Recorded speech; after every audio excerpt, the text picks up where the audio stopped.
Exodus 18.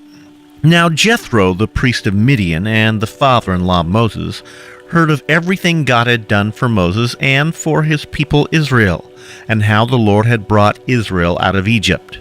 After Moses had sent away his wife Zipporah, his father-in-law Jethro received her and her 2 sons. One son was named Gershom, for Moses said, "I have become an alien in a foreign land." The other was named Eleazar, for he said, "My father's God was my helper. He saved me from the sword of Pharaoh."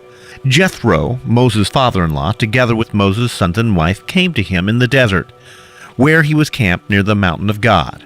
Jethro had sent word to him, "I, your father-in-law Jethro, am coming to you with your wife and her 2 sons."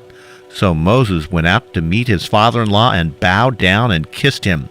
They greeted each other and then went into the tent. Moses told his father-in-law about everything the Lord had done to Pharaoh and to the Egyptians for Israel's sake, and about all the hardships they had met along the way and how God had saved them. Jethro was delighted to hear about the good things the Lord had done for Israel in rescuing them from the hand of the Egyptians. He said, "Praise be to the Lord who rescued you from the hand of the Egyptians and of Pharaoh, and who rescued the people from the hand of the Egyptians. Now I know that the Lord is greater than all other gods, for he did this to those who had treated Israel arrogantly." Then Jethro, Moses' father-in-law, brought a burnt offering and other sacrifices to God. And Aaron came with all the elders of Israel to eat bread with Moses' father-in-law in the presence of God. The next day Moses took his seat to serve as judge for the people, and they stood around him from morning till evening. When his father-in-law saw all that Moses was doing for the people, he said, "What is this you are doing for the people? Why do you alone sit as judge, while all these people stand around you from morning until evening?"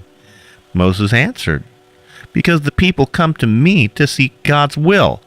Whenever they have a dispute, it's brought to me, and I decide between the parties and inform them of God's decrees and laws." Moses' father-in-law replied, "What you are doing is not good. You and these people who come to you will only wear yourselves out. The work is too heavy for you. You cannot handle it alone. Listen now to me, and I will give you some advice, and may God be with you.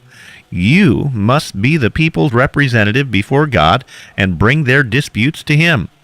Teach them the decrees and laws and show them the way to live and the duty they are to perform.